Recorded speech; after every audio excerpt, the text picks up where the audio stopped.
Dallas is currently the ninth largest city in America. According to the 2010 U.S. Census, the population was 1,197,816. However, in 1870, Dallas had a different story. John Neely Bryan, founder of the city, first surveyed the land that would later become Dallas in 1839. From 1841 to 1930, Dallas transformed from a basic trading post to an industrial city and economic center. When Dallas was founded, it was populated by merchants and freedmen looking for jobs. The city was founded along the Trinity River in hopes of using it as a trading waterway, but after multiple attempts the river proved to be unnavigable, preventing the city from trading along its only waterway. However, the connection of two railways through Dallas in 1873 remedied this issue, and secured the city's future as one of the largest economic centers in the U.S. A prime location for the transportation of regional products like oil and cotton to northern and eastern manufacturing plants, the connection of the railways boosted the local economy, and the influx of entrepreneurs, merchants, workers, and their families tripled the city's population by the end of 1880. Downtown was mostly occupied by African Americans, Mexicans, Italians, and other ethnic groups. South Dallas was more of a melting pot, a mix of rich and poor, white Americans and immigrants. Much of East Dallas consisted of the white upper middle class, and the richest class of Americans lived in North Dallas.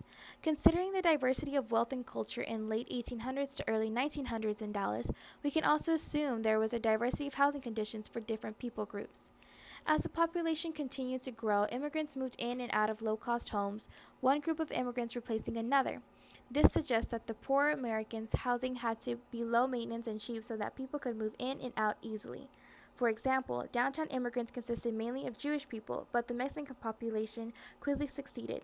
Student apartment houses popped up in the early 1900s as Southern Methodist University established around that time. Middle and upper class homes featured Queen Anne styles with an asymmetrical floor plans, bay windows, turrets, and jigsaw trim under the eaves. In homes around 1900, electric light fixtures, linoleum, cast iron cook stoves, and metal shingle roofs boosted new levels of comfort. In the late 19th century, indoor plumbing and gas lighting also were featured luxuries. People would choose homes with electricity and heating because compared to older heating and lighting technology, new fashions of electricity and heating provided more floor space for the home. More floor space allowed for more rooms and privacy in the floor plan. There are two forms of weather that are common in Dallas: tornadoes and floods. Dallas is located in the lower end of Tornado Alley, and they pose the largest natural threat to the city.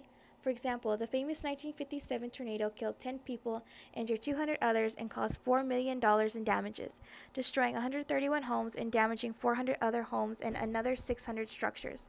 The destroyed homes were poorly constructed with no walls, studding, and floor foundations. While this occurred outside of the time period from 1870 to 1930, it is a good look at what the settlers of the city would have to deal with. Dallas home builders had to consider construction planning with sturdier foundations and walls to accommodate tornado damage. The Trinity River was also a constant source of devastation in industrial Dallas. The river would break its banks every few decades, damaging all structures in the floor plans and endangering the lives of the people who lived there. The most significant flood was the 1908 flood, which killed 5 people and left 4,000 other homeless. The city was without power for 3 days, leaving the city in a state of panic. The damage amounted to $2.5 million. This event galvanized Dallas citizens who sought to control the river to prevent future flooding. Housing during this time period was very segregated and the conditions of African American housing were dire.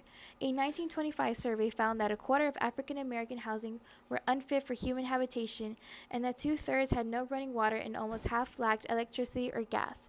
In the 1870s and 80s, many middle-class Victorian homes had bathrooms built, and running water was heated by gas.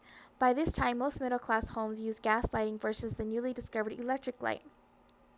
In the 1880s, Dallas had a type of house called a section house, located near railroad tracks. This house was a two-room structure and housed mainly railroad section crew members. The compound included a four-room house for the foreman and his family and other rooms for the crew. The section house also had a well or cistern nearby. By 1881, Dallas acquired telephones, and by 1882, Dallas had electricity. In 1906, the shotgun house was more common.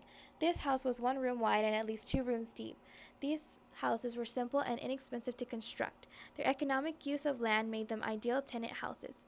Mainly working class people lived in shotgun houses. Small luxuries such as family photographs were common for the working class living in these types of houses. One of the premier suburbs in Texas, Highland Park, developed within Dallas during the early part of the 20th century. Suburbs inspired building of shopping centers, grocery stores, bakeries, and drug stores.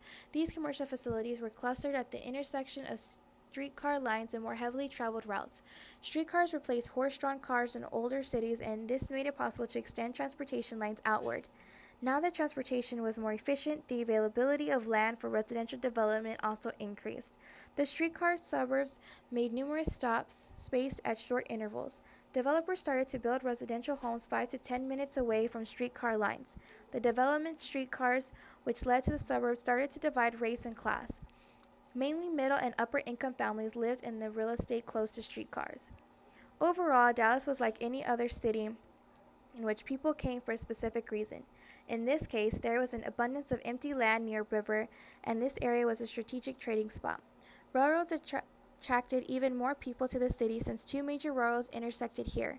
A melting pot with all types of races, the city was still segregated by class. Poor citizens and immigrants lived in houses such as shotgun houses. Students had their own apartment housing near the universities, while the upper and middle class citizens lived in North Dallas. The use of electric heating and lighting described the upper class, while the lower classes couldn't afford such luxuries. Streetcars led to the formation of suburbs and more housing. The weather also influenced housing since Dallas is located in Tornado Alley, as citizens had to make sure the foundations were strong to withhold any natural disasters.